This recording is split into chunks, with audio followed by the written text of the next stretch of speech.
El océano Atlántico, que hoy asociamos a playas tranquilas y turismo, también esconde un lado oscuro y devastador. A lo largo de la historia, Canarias ha sido escenario de marejadas, temporales y tsunamis que dejaron huellas profundas en sus costas y en la memoria de sus habitantes.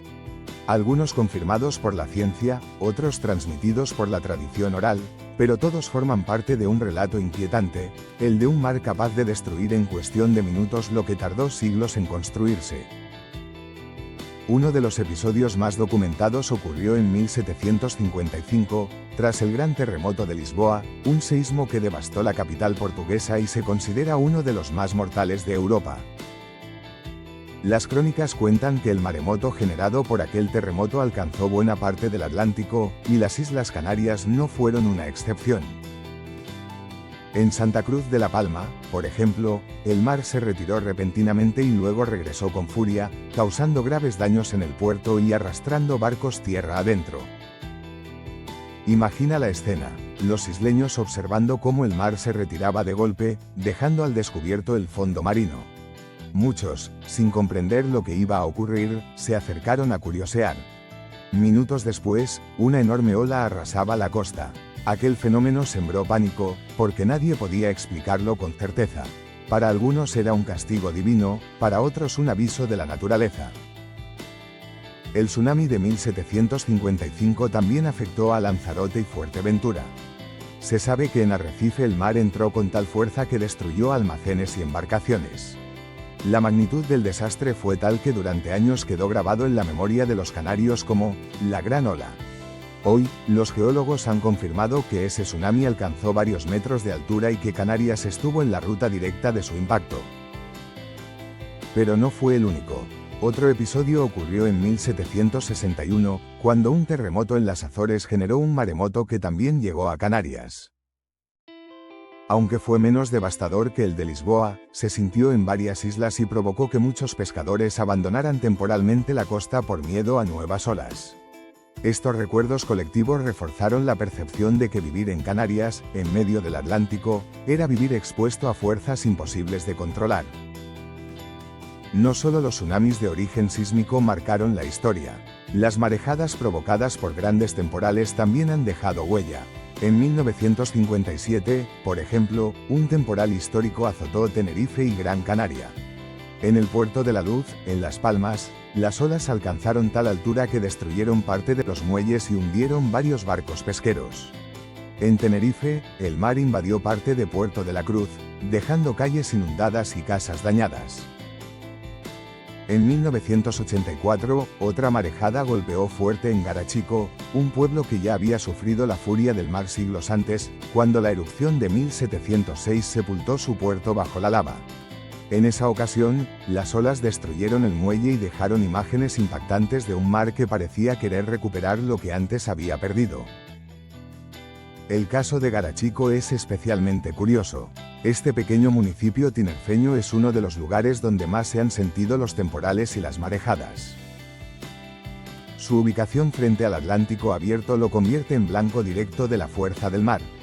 Y por eso, cada vez que hay un temporal en Canarias, los vecinos miran al horizonte con temor. Pero entre todos los relatos, hay uno que sigue generando debate entre científicos y curiosos: el posible tsunami que habría llegado a Canarias hace miles de años tras un colapso volcánico en la isla de La Palma. Los geólogos han estudiado la posibilidad de que un gran desprendimiento de la Cumbre Vieja, en el pasado, generara un megatsunami que habría impactado no solo en las islas, sino incluso en la costa de África y América. Aunque no hay pruebas directas de que ese megatsunami se produjera, sí existen indicios de grandes deslizamientos de terreno en la zona sur de La Palma, y eso ha alimentado teorías e incluso películas de ciencia ficción. La idea de una ola gigante que pudiera cruzar el Atlántico y llegar a Nueva York parece exagerada, pero ha captado la atención del mundo.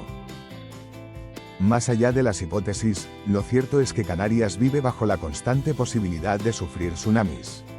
El Instituto Geográfico Nacional y el Gobierno de Canarias tienen protocolos para vigilar los riesgos sísmicos y volcánicos, pero la historia demuestra que, cuando el mar se enfurece, poco se puede hacer salvo estar preparados. Volviendo a episodios concretos, hay que mencionar el temporal de 2005 que golpeó especialmente a Tenerife. Enormes olas rompieron contra el paseo marítimo, arrastrando coches y dejando decenas de heridos. Fue un recordatorio de que incluso en tiempos modernos, con toda la tecnología y previsión, el mar sigue siendo dueño de la costa. En 2018, otro temporal en el norte de Tenerife dio la vuelta al mundo. Las imágenes de olas gigantes entrando en apartamentos de primera línea en Mesa del Mar y Tacoronte se hicieron virales. Balcones arrancados, ventanas destruidas y vecinos aterrados tratando de escapar. Muchos de esos edificios quedaron inhabitables. Fue un ejemplo claro de cómo la fuerza del océano sigue marcando la vida en Canarias. Si miramos más atrás en la historia, encontramos relatos de cronistas que hablan de olas monstruosas en el siglo XV, cuando apenas se habían asentado los conquistadores europeos en las islas. Algunos escritos mencionan cómo en Lanzarote y Fuerteventura aldeas enteras fueron arrasadas por el mar en temporales que duraban días. La falta de registros precisos hace difícil saber si fueron tsunamis o simples marejadas, pero el miedo quedó grabado en la tradición oral. También hay historias ligadas al misterio. En La Gomera se cuenta que en tiempos antiguos, el mar se retiró por completo de la bahía de San Sebastián, dejando peces atrapados en la arena. Poco después, una ola gigantesca arrasó la costa. El relato recuerda mucho al fenómeno típico de los tsunamis, y aunque no está documentado oficialmente, forma parte de las leyendas locales. Otro dato curioso es que Canarias fue clave para estudiar el impacto de los tsunamis en el Atlántico. Tras el terremoto de Lisboa, marineros que lograron sobrevivir afirmaban que las olas en Canarias habían llegado antes que a la propia costa africana. Eso convirtió a las islas en un lugar estratégico para entender la propagación de estos fenómenos. Y si pensamos en el futuro, los científicos no descartan que un nuevo gran terremoto en Madeira, Azores o Lisboa pueda volver a generar un tsunami que afecte a Canarias. De hecho, el Plan Especial de Protección Civil ante el riesgo de maremotos incluye simulaciones que muestran cómo una ola podría llegar a las islas en menos de una hora. Hoy, cuando paseas por el muelle de La Palma o contemplas el mar desde los acantilados de los Gigantes, cuesta imaginar que esas aguas hayan sido escenario de desastres tan grandes. Pero las piedras, los archivos y los recuerdos de los mayores nos lo recuerdan. Canarias también conoce la furia del océano. Y ahora te lanzo la pregunta, ¿crees que Canarias volverá a sufrir un gran tsunami en el futuro? ¿O que los relatos antiguos son más mito que realidad? Lo cierto es que, entre la ciencia y las leyendas, el océano nunca dejará de ser un protagonista en la historia de estas islas.